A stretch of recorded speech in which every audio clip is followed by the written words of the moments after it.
Hello and welcome to the second installment of the MUD Parcel Reading Series. This series is a companion to the MUD Proposal Online Journal and Archive, which is now on its seventh installment. MUD Proposal covers poems and projects from folks who are kind of international in scope and often kind of multidisciplinary in focus. So I'm Pat Clifford. I'm a social worker and poet, and I am the producer of the series. And my co-editor, Aryanil Mukherjee, is here as the host and discussant. So we're joined today for this installment by Tyrone Williams, friend and poet, teaches literature and theory here in Cincinnati, Ohio at Xavier University. And he's the author of 6 books of poetry, including As Is, which is out in 2018 from Omnidom. Welcome, Tyrone. Anything else to add to your bio? Except for this book. Yeah. WASHPARK. Yeah. So, we're going to switch up the format a little bit for this installment. We're going to focus on latest collaboration between Tyrone and myself, WASHPARK. We're both going to read a section from the book and then break and have a discussion with Aryanil afterwards. And so maybe without further ado, we can get into the reading. Okay, I'm going to be reading part of section 5. The reading? All right. So I'm going to be reading, actually the two poems I'm going to read are the first and the last poem. From section 5, which is called Bench Ethnography. 1. Play-by-play commentary. The groundswell moved next door. This loss of capacity that began to yawn over our heads as camp-out sales court engaged their audio system weeping such laws, where uncoordinated t-shirts skirt author their harvests in, waists binding, twisting, divert within such particular hips flexing, their tongue before it became thighs cycling legs to sweating, my hand on his torsos and yes, felt his set of lungs, heads beating sweatshop concessions, sound-based in their work those, breathe fire plugs uncooled by musical fountains. Answered next by elbow faint cap block dunk, breasts bound to capacity. This part entitled Dog erases dog. According air through the impossible, blood spot work screwed over cut, volume, length, and number, stirred from sleep.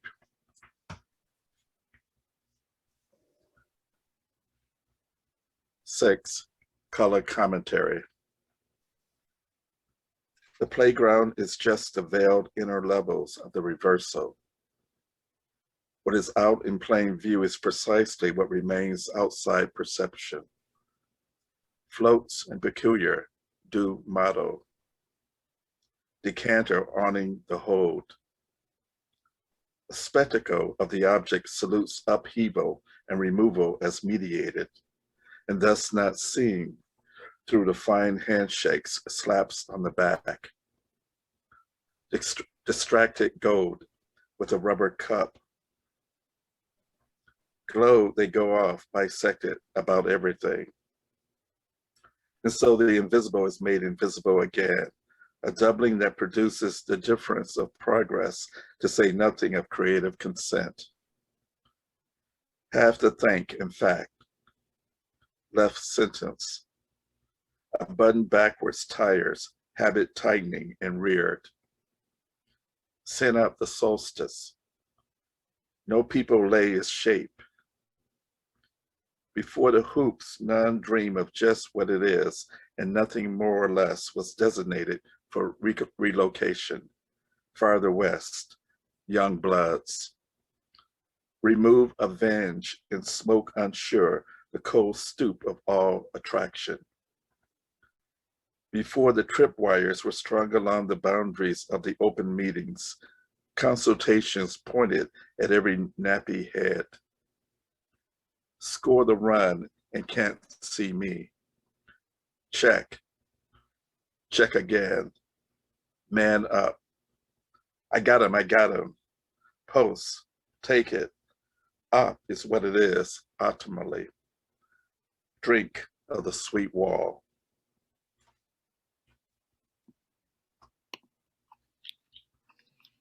Okay. I'm going to read from section part 6, which is called Involved Elegy. And it starts with a quote from Catherine Stalin. And this section was actually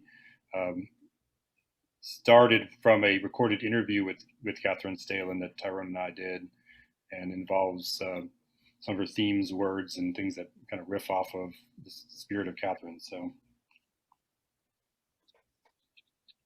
there it is. So did you hear this one? Because there used to be houses on the north end of the park, and somebody got set out. Yeah, but before the school was there, somebody got set out, and the mattress got set out too, and all the kids were jumping on it, playing on it all day. And at some point, it got a hole in it, and it was filled with money. I kind of remember Lee Scalf telling that story. But yeah, we don't find any mattresses full of money in the park anymore. Those days are gone. Luminaria. Among them, a narrow balminess. Jugglers, people on stilts and stuff. So yeah, passage rights require balancing confiding disappointment systems living in sympathy of kicking layers. Downsizing. All of this splinters, like something on the wrong trips, out of ordinary breath, any outcry, mire, on that preemptive bed, having weighed so much pure conversation. What difference would that make to me? Words barely profitable, wanted you clung thin, enticing. A draw, a little circle, a temporary stage. Grids that show back surface on the front, near bar lines, ordinarily and dim. Rails heading by tonight sink into the landscape, waiting, inloaded and repulsory. A few folks, friendly, positive. Earl, Henry, Pam, Katie, Ellen, Judy, Lydia, Mary, Clarissa and Butch, Carrie and Annabelle, Greta, Georgia and Milton, Vermel, John, Lee, Julie, Will, Casey, Carl. Seeded it over, we figured a known quantity. It's hard to say how much work went into this place.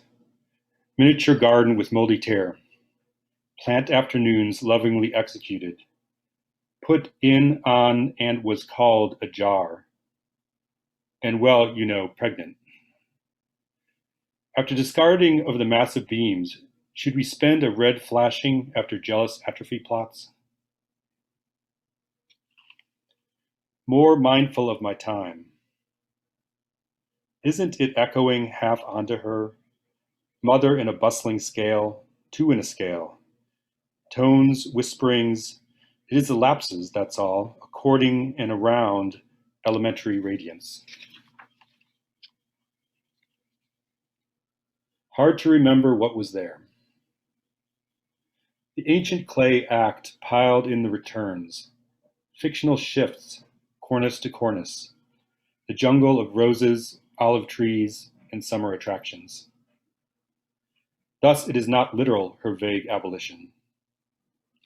So little osmosis has wended inside seating areas, caddy corner, quarter round, which is why she says we're dining where the garbage cans used to be. Illustrious career, I feel good along the giggling patrons who can't cassoulet. I feel good within a monument to danger and beauty, entanglement with the statues that accompanies dissolve of a thing. I feel good. Bottle of water, patatas bravas, kale empanadas. And you told me, I feel good in lax salute. Wanna come down and never will. To look at it economically, shadow stupid midst of effort, charming me now like magic vegetables on open fabric. The closest thing to a war, and we're acting as care to admit.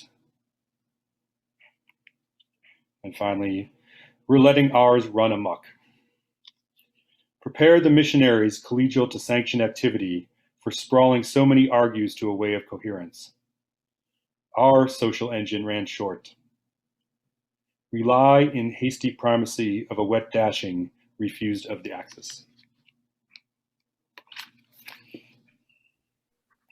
Thank you all. All forgot to mention the press that brought out this great book. Oh, yes. The Delete Press. Yes, thanks so much to Delete Press. They were very patient through a long process getting this book out into the public. And the book has just come out. And I think, this poem and the entire book would be sort of an MS without the postscript.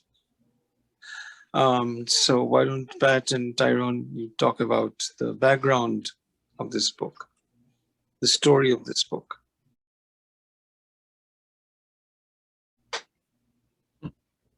Okay. Sure. So there's I think there's a longer version of this story in Geopoetics, I believe, but the somewhat shorter version, I believe, is that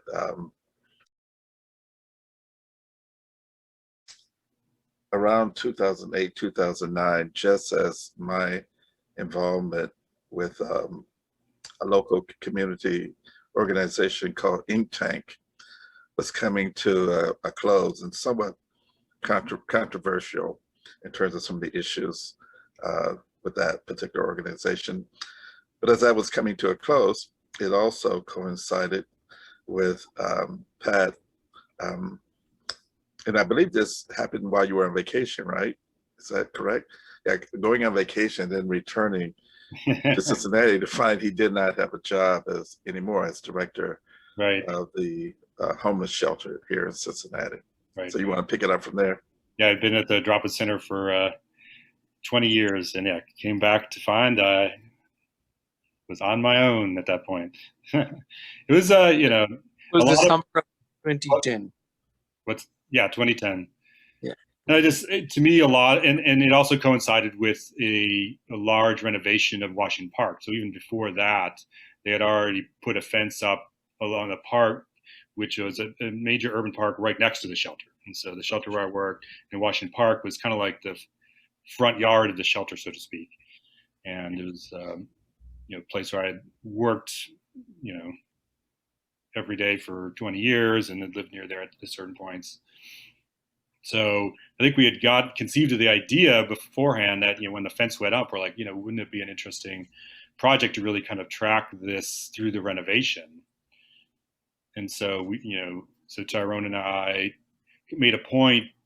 It was roughly like every month we would have lunch near the park, and then go for a walk like around the park. And in month to month there'd be different phases of the work being done. The fence had gone up, and there was time when they're excavating large hole in the park where the parking garage went.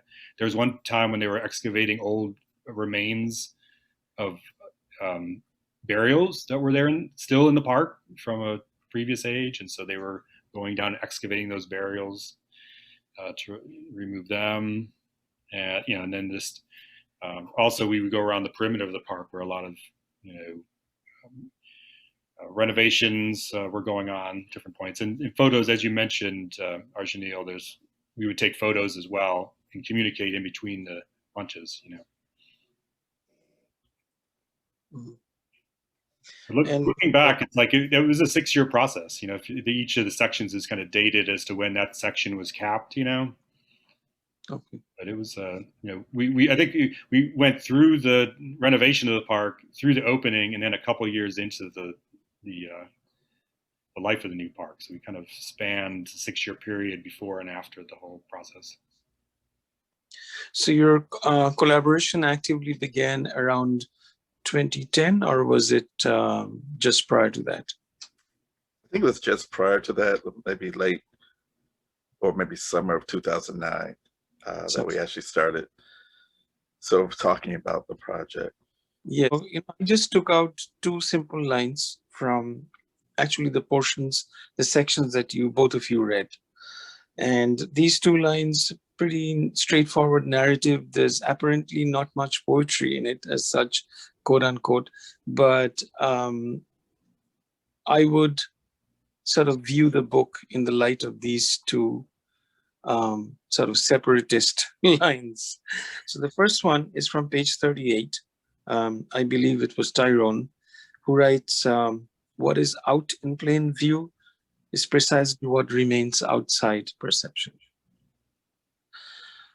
And not just in relevance to this particular book, but you know, the role of poetry in society and in our lives, thinking about poetry philosophically, I see this as a great line. What is out in plain view is precisely what remains outside perception. You know, one of my very favorite philosophers is Alain Badiou, the French philosopher who is an octogenarian, still is very active and visits UC Berkeley almost once a year, except for the pandemic year. And I was listening to one of his lectures about the role, the relationship between cinema, between film and philosophy. And somewhere he tries to talk about the other arts, one of them being poetry. And this is essentially what he says there, that, see, the role of poetry is trying to reach a place where language, ordinary language, fails to reach.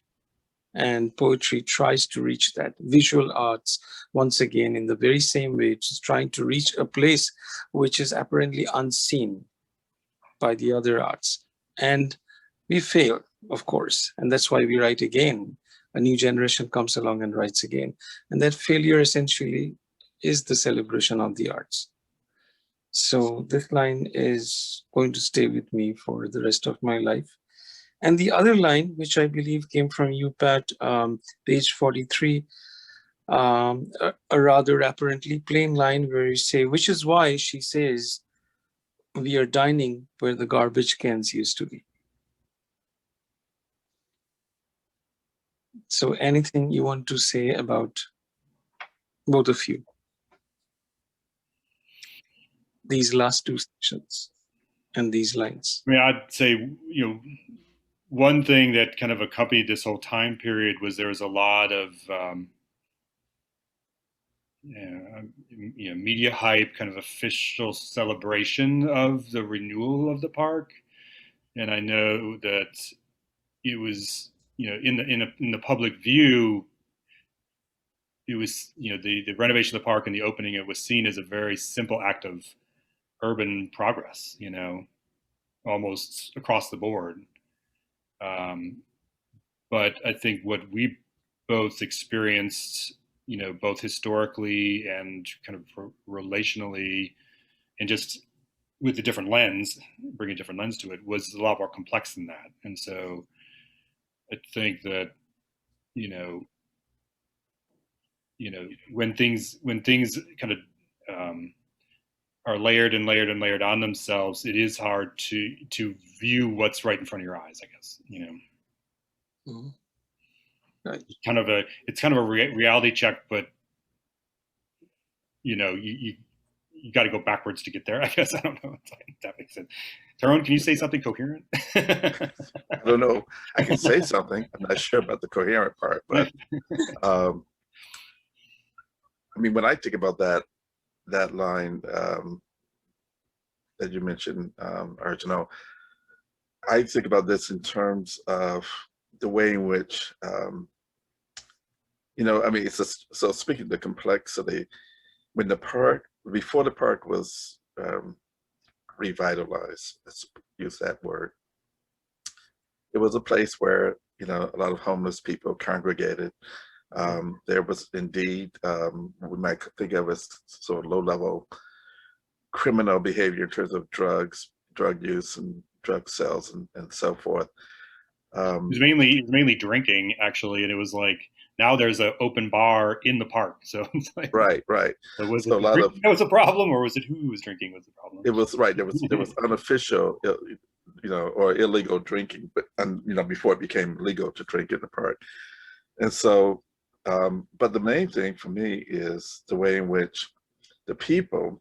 So everyone saw the park as a eyesore, but and by everyone I mean the officials, you know, just south in the business district of downtown.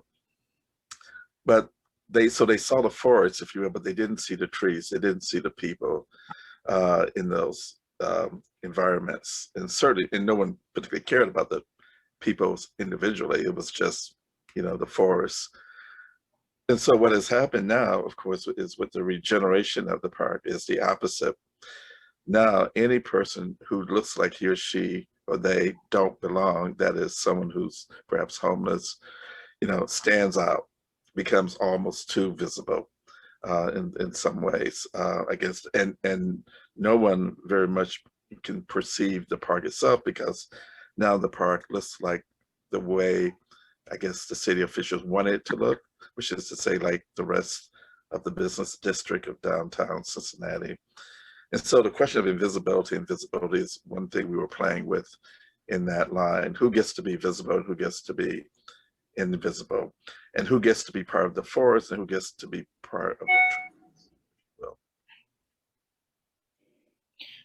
Yeah, it's kind of like, you know, the space was made over, you know, not even primarily in a physical sense, but in a sense of belonging. And I think to the point of like you're dining where the garbage cans used to be. You know, there's a phenomenon like when you go, let's say you stay in a hotel or a motel, you know, you check in, you get your key, you go to the hotel. Now that's your room. That's for now. You know, you're at home in that room. Tomorrow somebody else will be at home in that room. Next day Correct. somebody else will be at home in this room. What happens, you know, to the, you know, it's like social, you know, at homeness of a space, and what happens to make that switch, you know? And so, you know, when I look at a space, I'd see that is where for years and years garbage cans were at, but now it's fine dining. It's like, you know, it's changed. The space is so the space has changed in a fundamental way. Right. Which, in retrospect, Pat, makes me think of your, or rather our first book of collaborative poetry, which happened just prior to this project began, Choturangic Squares, where one of the broad themes was displacement. And maybe that was bad karma for you because you had to go through what you had to exactly a year later. Then this thing happened. He was a Hebrew poet, an Israeli poet, Yehudi Amichai. I'm not too sure about my pronunciation of his last name, but in one of his interviews later life, he is asked a very generic question about what poetry is. And Yehudi replies that in a certain sense, he thinks for a while, and then he says, in a certain sense, if you come to think of it, all poetry at all times, everywhere, is essentially about a sense of loss. We were talking about not being able to reach the place, the failure. So if I think of this book from that angle, you know, the naked truth is on the cover and from the very first page. It is about a loss. We know what we lost. Now, did this particular theme also prevail consciously or subconsciously looking back now, in your writing, in the language that Tyrone uses or you use? So can you repeat the last part again? Yeah, I'm saying, I mean, this sense of loss, a sense of loss, a sense of void. Did that consciously kind of appeal to you when you were writing it, in the sense that, well, it might be, sometimes we think that, well, if this is a virtue of the writing, then we should try to capture it in the structuring of the book or in the language itself. Well, I think, one of the things to start that conversation is that if it was a loss, it was a very complex loss. Right. Because in some ways it was not a loss. I mean, it was like you could still go to the park, you could still see it, you could still sit on the benches, and it's like, and frankly, some of the folks are still around. Like some of the folks that I, kind of brought their names into the work. It's like, actually, when I shared this book with Mike Stalin, which is Catherine's husband. Now, Catherine passed away. You have to, that was kind of one of the impetuses for kind of that section and for finishing up the book. But gave the book to him, and then we took a walk around the park. And Earl, who was mentioned in there, who was the cook at the drop-in center for a long time, still lives on the park. He's still there sitting on the stoop, and we shook hands, said hello. And so it's like, there's a section in the work that's called player. And so there's some, there's a loss, but there's also a play going on in terms of negotiating the new space. And, as opposed to a simple loss where it's like, development won and the, other social forces lost. It's like, I think it's more complicated than that,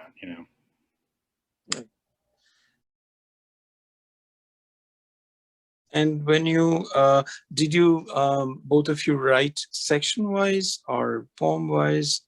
I was going to come to play-by-play commentary. So how was the collaboration, and what was the nature of the collaboration? Was it at a linear level, or, I mean, at the level of the line, or was it at the level of the sections, or was it something different? it was actually a number of different strategies. Some things we wrote together, sort of line by line, as it were. Some things we wrote separately, and then had the other one revise, or rewrite over, if you will. And I think there are parts too that are pretty much the way each of us wrote them. So we had a number of different strategies throughout the book. Okay. And then some, it's like even at the level of the word or phrase, there's Right. some where we either really are intertwined, sometimes, kind of very jarringly, just more like kind of free writing back and forth at that level. Which also I think needs to be emphasized is that, you probably could tell that, if you were to think about this from a, syntactical point of view, there's a great deal of paradoxes, sort of nonlinearity. But for me, that's perfect, because we are talking about the way in which not just individuals, but, social forces collide, encounter one another. And so the strategy of interrupting each other's narrative was very important in terms of what we wanted to showcase in the book. Yeah, thank you for making that comment, because I was going to go there with my next question. What level of conflict or interruptions or editing each other's lines, did that happen quite a bit? Yeah, it did. Yeah, we did that. We changed each other's, as Pat said, words sometimes, or sometimes in an almost an aggressive way. We sort of, put words in to sort of stop one narrative that was going, but that was, again, it seems to me a kind of trying to hold up a mirror, a real mirror, to what was actually going on, what always goes on in any social place. Individuals encounter one another, and some narratives, prevailed and some don't. And so in some ways we were trying to mimic, if you will, that process. Yeah.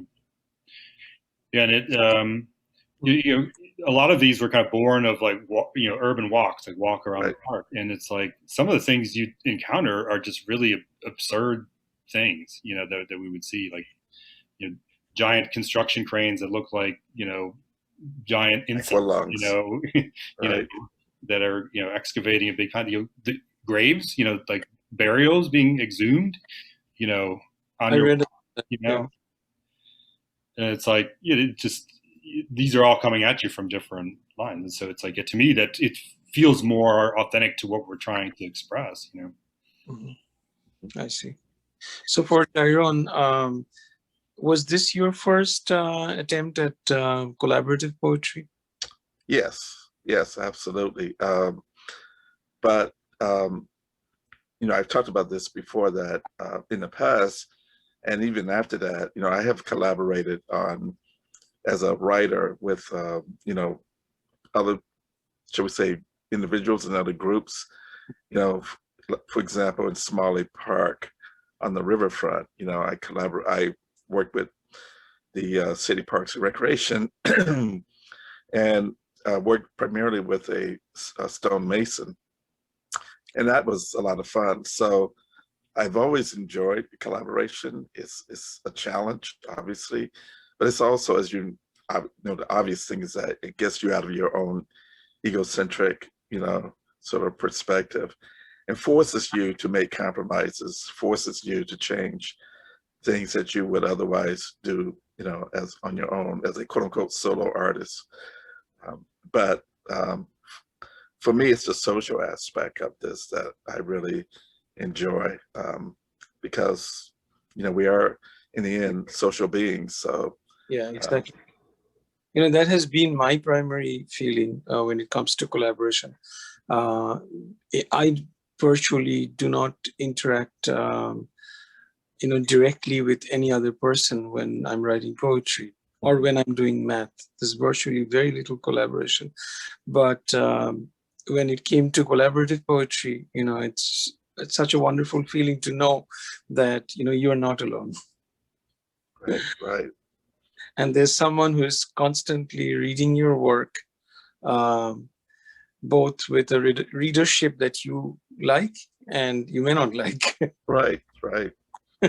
And that's to me, that is the you know, that's part of the pleasure in some ways. I mean, in some ways it goes all the way back, for me, it goes all the way back to a negative experience, but also, you know, but also a very positive experience I had in grad school, where for the first time ever, I had a teacher, you know, pull me up short, as it were, because, you know, writing English papers was so easy for me. But when I got to grad school, I had a teacher, a Shakespearean, literally, you know, drag me into his office and ream me out, because, as he says, this has been easy for you up to now, but not anymore.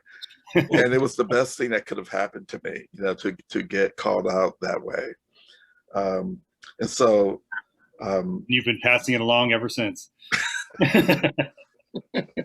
You know, I was a former student of Tyrone's back in.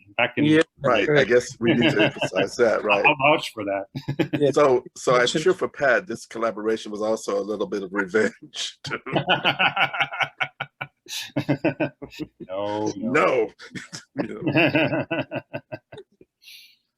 Yeah, that makes it enjoyable. Well, that was my last question.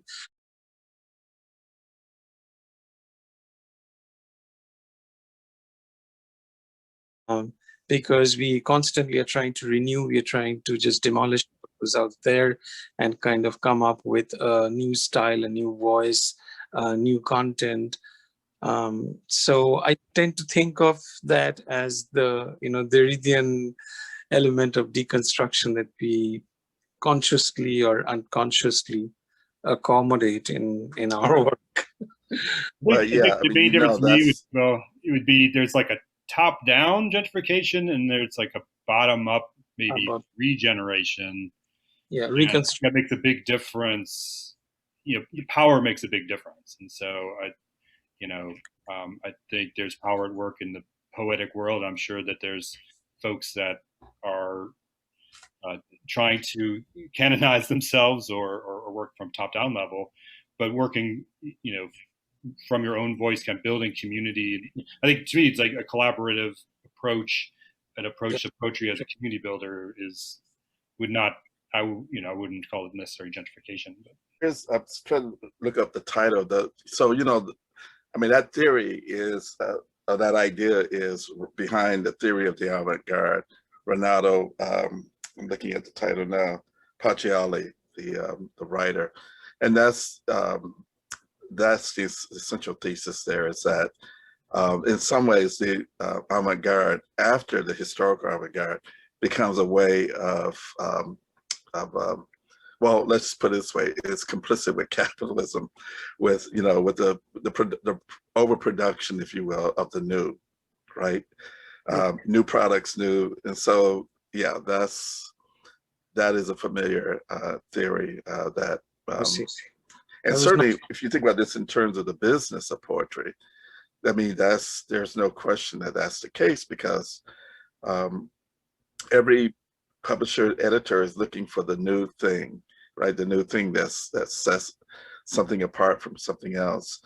And so, and writers, especially writers who have been through academia, shall we say, either formally or even informally, pick up on that. And so understand that they have to do something different in order to stand apart. Correct. I mean, I was especially comparing it. I mean, the avant-garde, their efforts and activities. When you compare that with some of the other reading cultures where poetry has a very high profile, ancient cultures like Persian poetry, like Turkish poetry, Constantinople, Istanbul, even Scotland, Irish poetry. I mean, their efforts are, there are ancient styles, forms that are constantly being referred to. They are renewed, but they are still within themselves. There's not a great deal of avant about all these efforts. And so you get the notion of the avant-garde, if you will, within the context of very closed societies and very open societies. And so I mean, that's true too and it might strike people as somewhat odd that the United States, of course, right, but also say Russia, the history of Russian poetry in the 20th century, in 21st century, is very much driven by this sense of the avant-garde, but for different reasons. Obviously, what's motivating is for different reasons. Correct. That's maybe a little parallel to it, but I guess the function I see, especially of collaborative work and work like we have worked on, is one more of an intentional kind of critical reflection. And so when you have a project like this where it involves collaboration, it involves dialogue, it involves focus on structures of sociality, power. I mean, it's a way of being critical in the world, and so it's maybe a check against some of the more negative aspects of what you call out in terms of kind of avant-gardism. Yes. So hopefully, this could be a part with that type of critical reflection and kind of be part of that dialogue. Right. All right. So, and that has happened again. The wonderful time has come to an end. Yep. Pat, do you want to draw a closure? Sure. Yeah. So thanks everyone for joining to this recording. Also, anyone who's listening, thank you all for listening in. We appreciate it. And stay tuned for the next installment of our MUD Parcel Reading Series, which will feature the French novelist and poet Pierre Alferi. So thank you all for coming. Thank you. Thank you. Bye.